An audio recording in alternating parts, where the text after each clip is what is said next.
스가랴 7장. 너희가 정말 나를 위해 금식했느냐? 다리오 왕 4년 아홉째 달 4일에 하나님의 메시지가 다시 스가랴에게 임했다. 베델 성읍이 사레셀과 레겜멜렉이 이끄는 대표단을 보내어 하나님의 축복을 구하고 만군의 하나님의 성전 제사장과 예언자들과 의논하게 했다.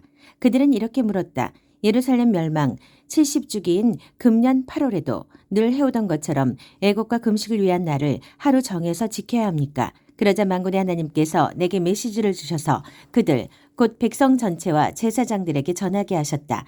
너희는 과거 70년 동안 다섯째 달과 일곱째 달에 금식의 날을 정하여 지켜왔다. 그런데 너희가 정말 나를 위해 그 일을 했느냐? 축제일들을 지킨 것이 정말 나를 위한 일이었느냐? 아니었다. 나는 사람에게 관심이 있는데 너희는 종교에 관심이 있다. 이 일에 대해 너희에게 새로 해줄 말은 없다. 예루살렘이 사람들로 북적이는 번창한 도성이었을 때 그 주변에 있던 네겝과 스불라까지 사람들로 가득했을 때 이미 예언자들이 내 메시지를 전하지 않았느냐. 이는 하나님께서 스가랴에게 주신 메시지다. 그렇다. 지금도 메시지는 동일하다. 만군의 하나님이 그때도 말했고 지금도 말한다.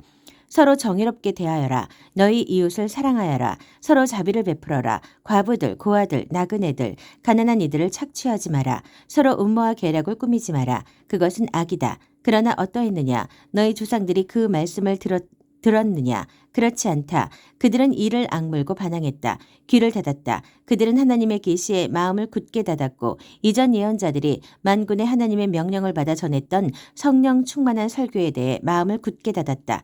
그래서 하나님께서 노하셨다. 정말로 노하셨다. 그분이 그들에게 명확히 전하신 말씀을 그들은 한마디도 듣지 않았다. 이는 만군의 하나님의 말씀이다. 그들이 내 말을 듣지 않는다면 나도 그들의 말을 듣지 않겠다. 내가 그들을 사방으로 흩어버렸다. 그들은 나그네 신세가 되어 타지를 떠돌았다. 약속의 땅은 잡초와 깡통과 엉겅퀴만 무성한 공토가 되었다. 생명의 흔적조차 찾을 수 없었다. 그들은 꿈의 땅을 황무지로 바꾸어 놓았다. 스가랴 8장. 내가 예루살렘으로 돌아왔다. 만군의 하나님께서 이 메시지를 주셨다. 만군의 하나님의 메시지다. 시온을 향한 내 마음이 뜨겁다. 시온을 생각하면 분노가 치민다. 그것은 내 문제이기 때문이다. 하나님의 메시지다. 내가 시온으로 돌아왔다. 내가 예루살렘으로 다시 돌아왔다. 예루살렘은 이제 새 이름으로 불리리라. 진리의 도성, 만군의 하나님의 산, 거룩의 산으로 불리리라. 만군의 하나님의 메시지다. 노인들이 예루살렘에 돌아와서 거리에 벤치에 앉아 이야기꽃을 피우고 지팡이를 짚고 안전하게 나들이 할 것이다. 노인들이 살기 좋은 도성이 될 것이다. 도성의 광장은 웃고 떠들며 뛰노는 아이들로 가득할 것이다. 아이들이 자라기 좋은 도성이 될 것이다. 만군의 하나님의 메시지다. 고향으로 돌아오는 일과 소수의 생존자들이 하나님의 성전을 재건하는 일이 너무나 큰 일로 여겨지느냐. 그러나 내게 너무 큰 일이 있겠느냐. 그렇지 않다. 일의 성사를 결정하는 이는 나다. 만군의 하나님의 메시지다. 내가 동쪽 나라와 서쪽 나라에서 내 백성을 거둬들일 것이다. 그들을 다시 예루살렘으로 데려올 것이다. 그들은 내 백성이 되고 나는 그들의 하나님이 될 것이다. 내가 그들 곁을 지키고 옳은 길로 인도할 것이다. 만군의 하나님의 메시지다. 내가 예언자들을 통해 하는 말에 귀 기울이는 너희여. 이 말의 의미를 분명히 알고 굳게 붙들어라. 만군의 하나님의 성전이 다시 세워졌다. 성전이 재건되는 중이다. 우리는 어려운 시기를 지났다. 전에 너희는 쥐꼬리만한 돈을 벌기 위해 일했고 그것도 운이 좋아야 손에 쥘 수 있었다. 거리가 위험해 늘 경계하며 다녀야 했다. 내가 세상을 전쟁터로 만들었기 때문이다. 그러나 이제 상황이 변했다. 이제 나는 살아남은 자들 편에 설 것이다. 파종과 수확이 다시 시작되고 포도나무들이 포도 열매를 맺을 것이다. 동산의 초목이 우거지고 이슬과 비로 모든 것이 푸르러질 것이다. 살아남은 자들은 살아가는데 필요한 것 전부를 그 이상을 얻을 것이다. 너희 유다와 이스라엘 백성들아, 지금까지는 너희가 저주받은 백성 취급을 받았지만 이제 내가 너희를 구원할 것이다. 이제부터 너희는 복받은 백성이 될 것이다. 두려워하지 마라. 내가 지금 일하고 있음을 굳게 믿어라. 만군의 하나님의 메시지다.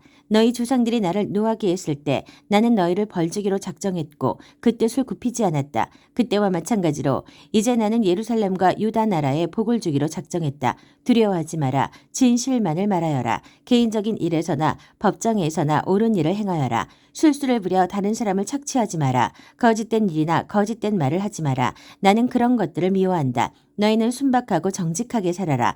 이것이 내가 너희에게 원하는 일이다. 하나님의 포고다. 애도의 날이 축제의 날로 바뀌리라. 만군의 하나님의 메시지가 다시 내게 임했다. 넷째, 다섯째, 일곱째, 열째 달에 지키던 애도의 날이 유다를 위한 축제의 날로 바뀌리라. 그날은 경축일이 될 것이다. 진리를 맞아들여라. 평화를 사랑하여라. 만군의 하나님의 메시지다. 무슨 일인지 알아보려고 각지에서 사람들이, 지도자들이 몰려오리라. 그들이 서로 의논하며 말할 것이다. 이 일에 동참해야 하지 않겠는가? 하나님의 복을 받는 일에 우리도 동참해야 하지 않겠는가? 만군의 하나님께 기도해야 하지 않겠는가? 망설일 이유가 무엇인가? 가자. 많은 민족들과 힘 있는 나라들이 만군의 하나님이 주는 복을 얻고자 예루살렘에 몰려들 것이다. 만군의 하나님의 메시지다. 그때 서로 언어가 다른 10사람이 유다 사람 하나의 옷소매를 붙들고 말할 것이다. 우리도 당신과 같이 가게 해주시오. 하나님께서 당신과 함께 하신다는 말을 우리가 들었다오. 스가랴 9장. 온 세상이 하나님을 바라본다. 전쟁에 대한 경고. 하나님의 메시지가 다마스쿠스에 임하리라. 하드락의 나라에 도전장을 보내리라. 온 세상이 하나님을 바라본다. 이스라엘뿐 아니라 경계를 맞대고 있는 하맛과 스스로 똑똑하다고 여기는 두로와 시돈도 그분을 바라본다. 두로는 제법 큰 왕국을 이루었다. 은도 땔감처럼 많이 쌓았고 금도 건초더미처럼 높이 쌓았다. 그러나 하나님께서는 그를 확실히 망하게 하실 것이다. 재산 전부를 대양에 쳐넣으시고 남은 것들은 큰 불을 놓아 태워버리실 것이다. 그 광경을 본 아스글론은 잔뜩 겁을 먹고 혼이 나갈 것이고 갈사는 비통해하며 가슴을 쥐어뜯을 것이다. 에그로는 막다른 골목과 맞닥뜨리리라. 갈사의 왕이 죽을 것이다. 아스글론은 텅 비고 한 악인이 아스돗을 장악할 것이다. 내가 오만한 블레셋 사람들의 코를 납작하게 만들 것이다. 그 피 묻은 노획물을 뱉게 만들어 악한 짓을 멈추게 할 것이다. 남은 것들은 모두 하나님의 것이 될 것이다. 살아남은 백성은 유다에서 한 가족을 이룰 것이다. 그러나 에그론 같은 적들은 여부수 사람들의 전철을 밟아 역사의 쓰레기통에 처박히리라. 내가 내 나라에 진영을 세우고 침략자들로부터 지켜주리라. 누구도 다시는 내 백성을 해치지 못할 것이다. 내가 언제나 그들을 지켜줄 것이다. 낙이 타고 오시는 겸손한 왕, 딸 시온아 환호성을 올려라. 딸 예루살렘아 환성을 올려라. 내 왕이 오고 계신다. 모든 것을 바로잡으시는 선한 왕, 새끼 낙이 타고 오시는 겸손한 왕이시다. 내가 전쟁을 끝냈다. 에브라임의 전차들이 사라졌고 예루살렘의 군마들이 사라졌다. 칼과 창, 활과 화살들도 사라지고 없다. 그분께서 민족들에게 평화를 가져오신다. 사방 온 세상 7대양에 이르기까지 평화로운 통치를 펼치시리라. 내가 너와 맺은 피의 언약을 기억하고 절망의 감옥에 갇힌 너를 풀어주리라.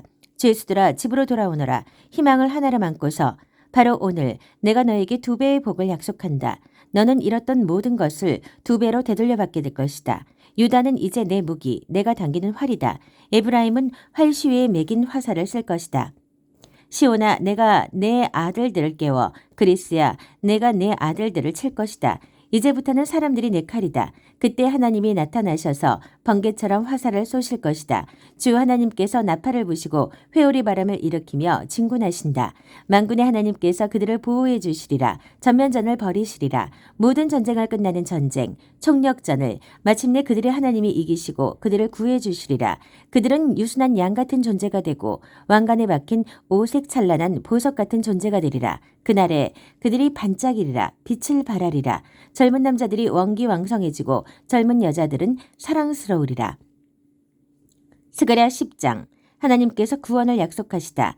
봄비가 내릴 때니 하나님께 비를 내려달라고 기도하여라. 비를 만들어내시는 분, 봄 폭풍우를 만들어내시는 분, 밀과 보리를 기르시는 분께 가게에서 파는 신들이 횡설수설 떠든다. 종교 전문가들도 헛소리나 짓거린다.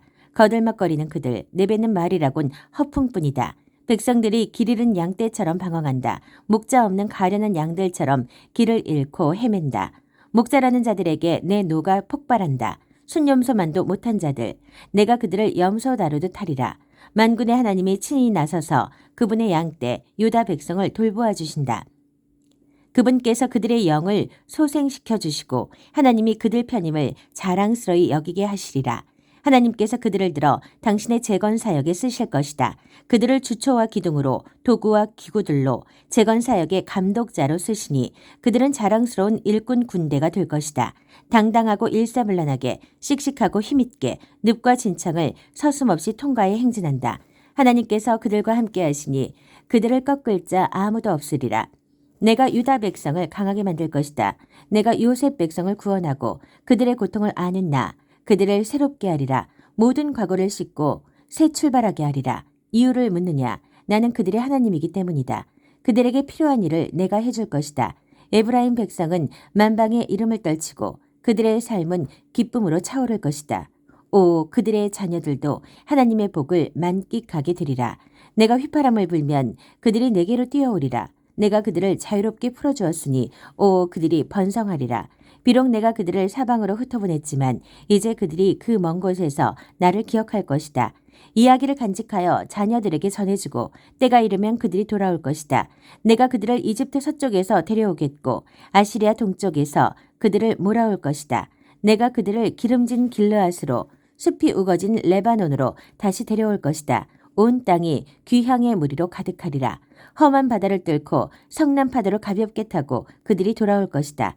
사나웠던 강들이 실개울로 변할 것이다. 화려했던 아시리아는 발가벗겨지고 악당 이집트는 사기꾼으로 드러날 것이다. 그러나 내 백성은 나 하나님의 힘으로 강해질 것이다. 그러면 그들은 능히 내 길을 걸어갈 것이다. 하나님께서 그렇게 말씀하신다.